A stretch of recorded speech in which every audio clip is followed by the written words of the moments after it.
नमस्कार मेरे प्रिय भाइयों बहनों। आज हम आपको बताना चाहेंगे कि कॉस्मिक माइंड, जिसको भूमा मन कहते हैं, वो तीन तत्वों के बने हैं। सत्वगुण प्रधान महत तत्व, रजोगुण प्रधान अहम तत्व और तमोगुण प्रधान भूमा चित्त। आइए इस पर विशेष चर्चा करते हैं। भूमा मन के पहला जो तत्व है वह है भूमा महत तत्व, अर्थात मैं हूं। त्रिकोण का भारसाम्य नष्ट होने पर जब सत्वगुण किसी एक कोण से फूट निकलता है, तब वह सत्वगुण शुद्ध चेतना सत्ता पर प्रभाव डालने लगता है। इसी बिंदु पर शुद्ध चेतना का अपना मूल रूप बदलना शुरू हो जाता है। उसकी गुणातीत स्थिति बदलने लगती है। यहाँ कार्यकारी शक्ति प्रकृति के प्रभाववश अपना अस्तित्व बोध चेतना के प्रथम स्तर के रूपांतरण स्वरूप जगा देती है। इस प्रभाव का विस्तार करते समय प्रकृति माया कही जाती है। यह माया ही बहुरूपी और भिन्न रूपी निर्माण का कारण होती है। इसका प्रारंभ होता है पुरुष में अस्तित्व बोध जगाकर। यहाँ भी बंधन अत्यंत शिथिल और प्रायः सैद्धांतिक होता है। भूमा महत शुद्ध चेतना सत्ता से स्थूलतर स्थिति है।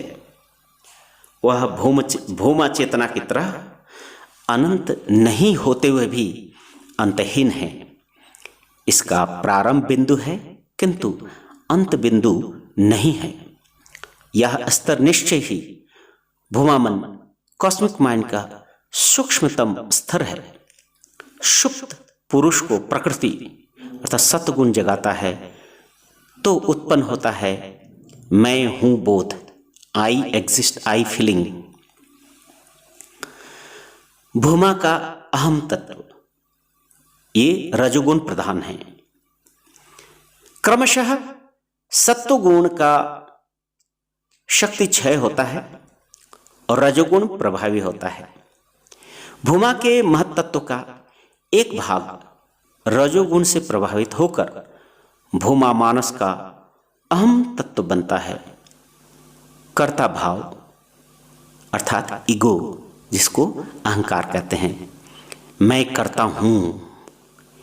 यहां ब्रह्म मन के अंदर कर्तृत्व शक्ति आ जाती है।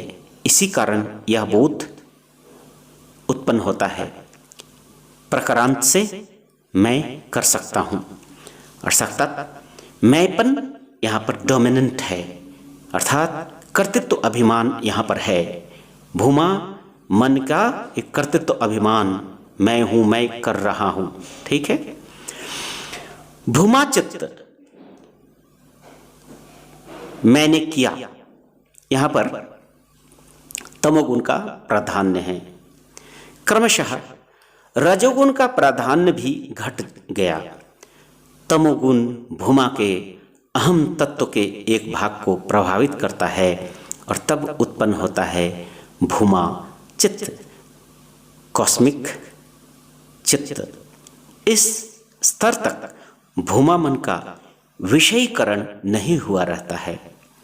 प्रथमतः मात्र एक स्वबोध और दूसरे चरण में कर्ताबोध, और वस्तु निर्मित नहीं हुई, न निर्माण का आधार ही बना, किंतु निर्माण का आधार चित्त धातु तीसरे चरण में उत्पन्न हुआ। भूमा मानस का विषयीकरण हुआ, इस अर्थ में कि अहम तत्व चित्त को देख सकता है कि यह चित्त धातु बन गई, मैंने बनाया। यह तीन तत्व भूमा महत, भूमा अहम और भूमा चित्त मिलाकर कहा जाता है भूमा मन, ब्रह्म मन। श्री ऋषि अरविंद इसी स्तर को अतिमानस या सुपर माइंड कहते हैं। यह अतिमानस भूमा चेतना सच्चिदानंद प्राप्ति की एक कड़ी है और यह विश्व सचिंता सत्ता है जो सृष्टि जगत में अपने आप को डाल देता है। चूंकि यह मानसातीत अवस्था है, देश काल पात्र के पड़े हैं, अतः प्रारंभ बिंदु कहना भी सैद्धांतिक है, किंतु प्रारंभ बिंदु कहने से देश काल और पात्रगत सीमा निर्धारित हो जाएगी ही। प्रकृति का जगाना एक साहित्यिक अभिव्यक्ति है। वास्तव में यह कहना दार्शनिक दृष्टि से अधिक उचित होगा कि सत्वगुण के प्रभाव से अनंत चेतना में भूमा मन का प्रारंभ इसी भाव में होता है। भूमा चेतना में भूमा मन का यह प्रथम चरण है, अवश्य ही सत्वगुणी प्रकृति के प्रभाव से। इसके बाद जो तैयार होता है वो होता है इथेरियल फैक्टर, जिसको आकाश तत्व कहते हैं। सन 1900 के प्रारंभिक वर्षों तक ईथर को वह सूक्ष्मतम तत्व का समुद्र माना जाता रहा जो देशीय अवकाश को आच्छादित किया था। इस प्रकार जब कोई वस्तु इस ईथरीय समुद्र में गतिमान होता था तो उनका अनुमान था कि वह वस्तु वायु तरंग के समान एक ईथर तरंग उत्पन्न करता है। किंतु माइकल मोरले के प्रयोग ने इस ईथर तरंग के अस्तित्व और उसके साथ ही ईथर को अस्तित्व को भी अस्वीकृति दे दिया। आज ईथर वैज्ञानिक दृष्टि से अस्वीकार्य हो गया, अर्थात ईथर का अस्तित्व ही अस्वीकृत हो गया। किंतु इथेरियल फैक्टर आकाश तत्व वैज्ञानिकों की धारणा से अधिक सूक्ष्म है और उसकी नाप उपलब्ध स्थूल उपकरणों से नहीं हो सकती। यह संपूर्ण सृष्टि को घेरने वाला सूक्ष्म तत्व है। यही आकाश पदवाची भी हो सकता है। यह सूक्ष्मतम तन्मात्र सभी मूल तत्व का जन्मदाता सा ध्वनि तरंगे तथा ऐसी भी ध्वनि तरंगों का वाहक होता है जिसे हम सुन नहीं सकते। वायु तत्व एरियल फैक्टर तमोगुण के अधिकाधिक दबाव के कारण तरंगगत दीर्घता कम होने लगती है।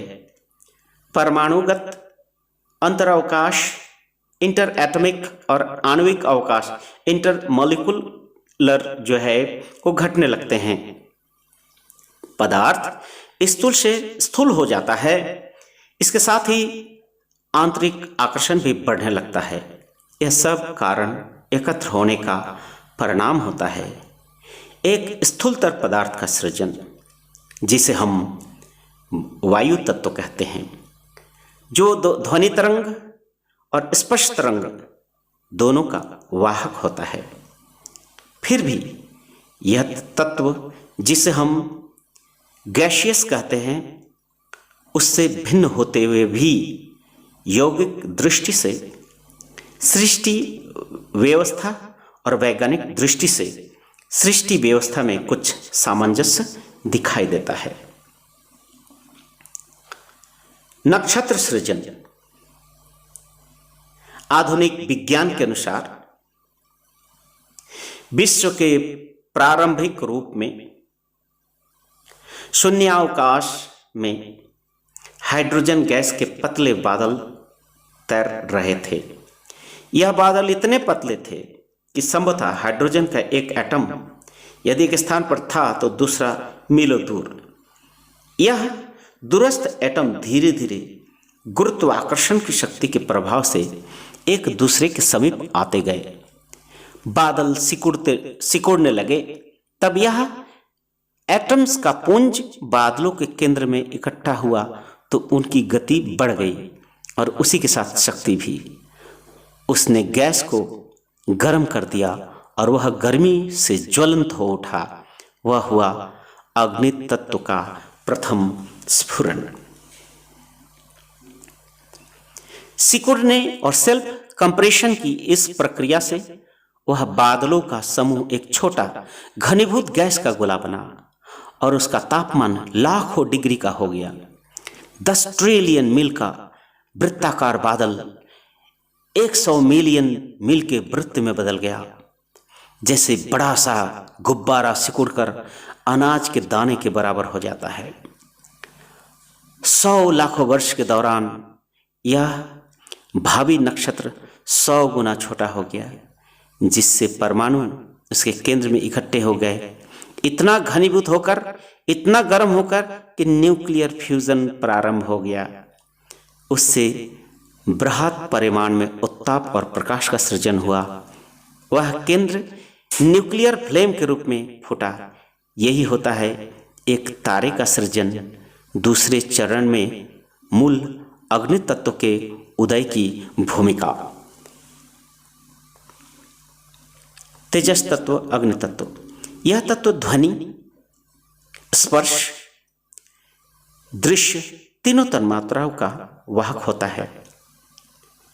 इस तत्व के तरंगों को हम आंखों से देख सकते हैं, स्पर्श कर सकते हैं, इसमें वाहित ध्वनियों का अनुभव कर सकते हैं। यही अवस्था है जहां विश्व के सूर्य और ग्रह नक्षत्र जन्म लेते हैं। प्रथम स्तर में एक नक्षत्र के बनने में न्यूक्लियर आकर्षण की शक्ति विद्युतीय विकर्षणी शक्ति पर विजय पा लेती है।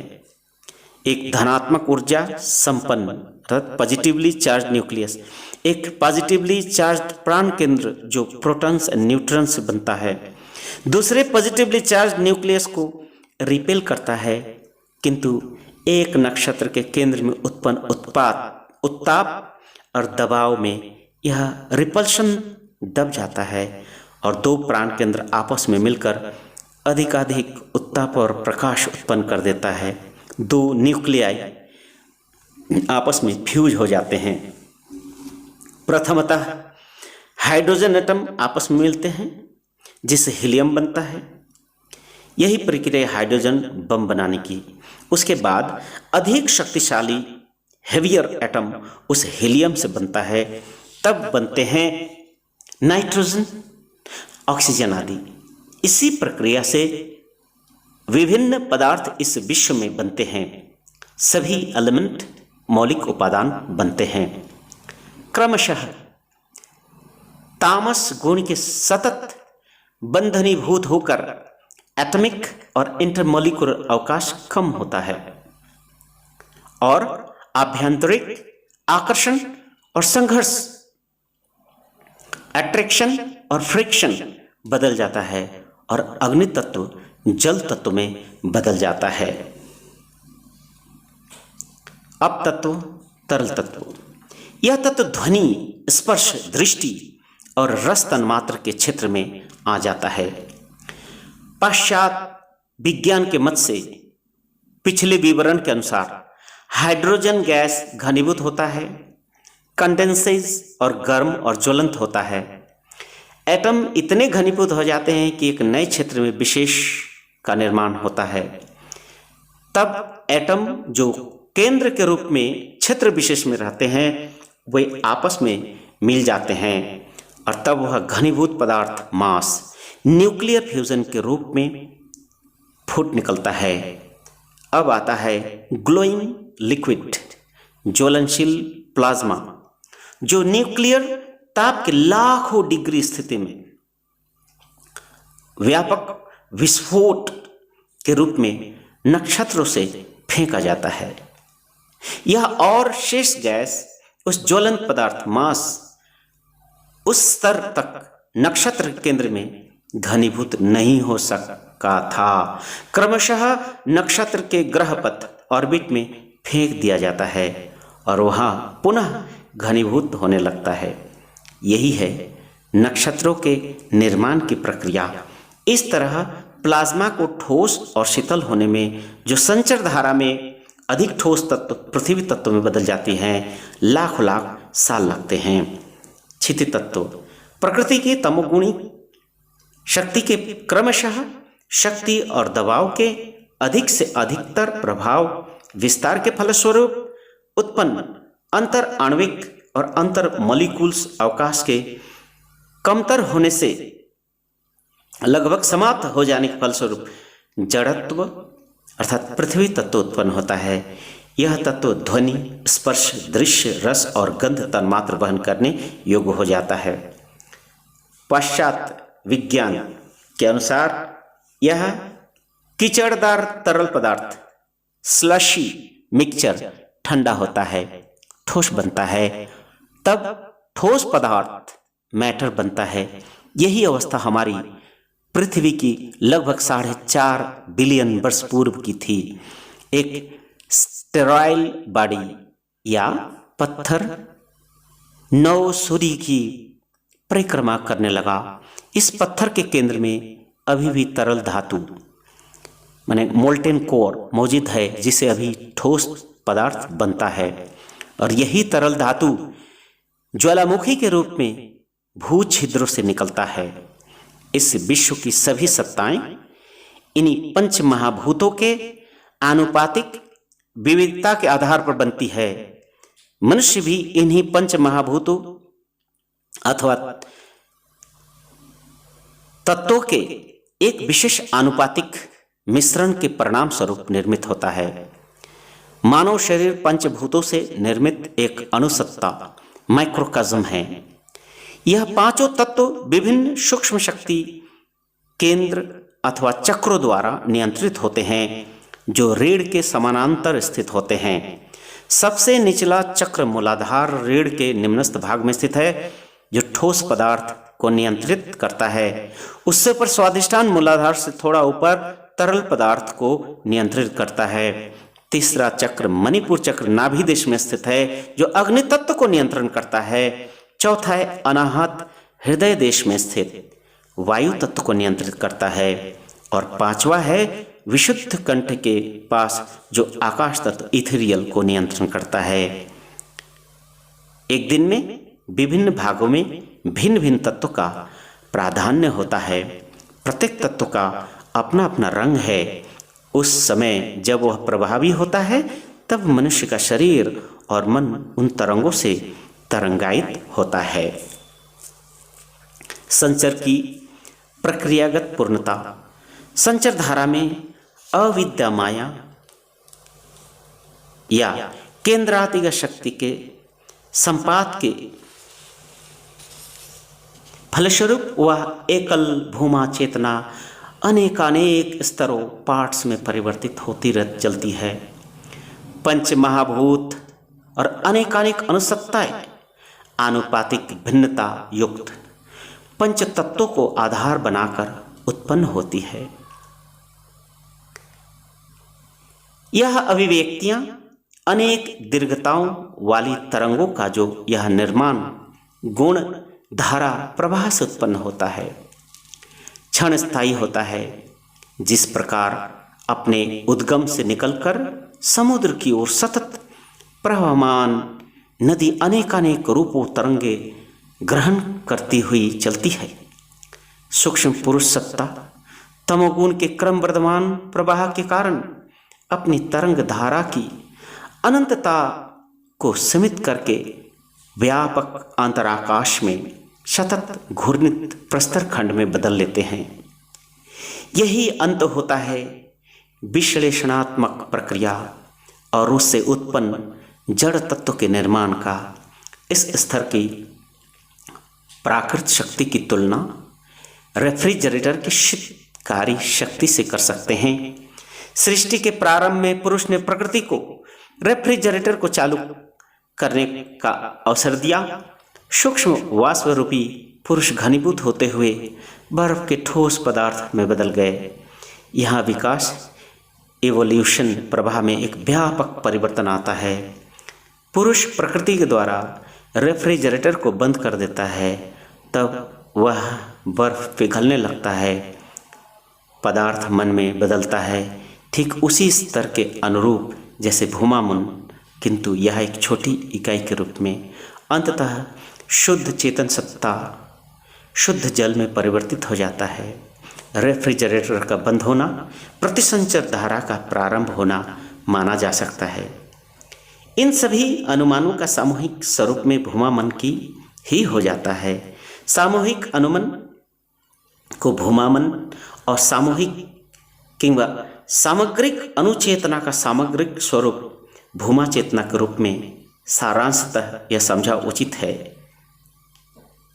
वास्तव की इस अवस्था को आगे की ओर व्याख्याओं में दर्शन सकल ब्रह्म कहा जाता है। धन्यवाद। नमस्कार।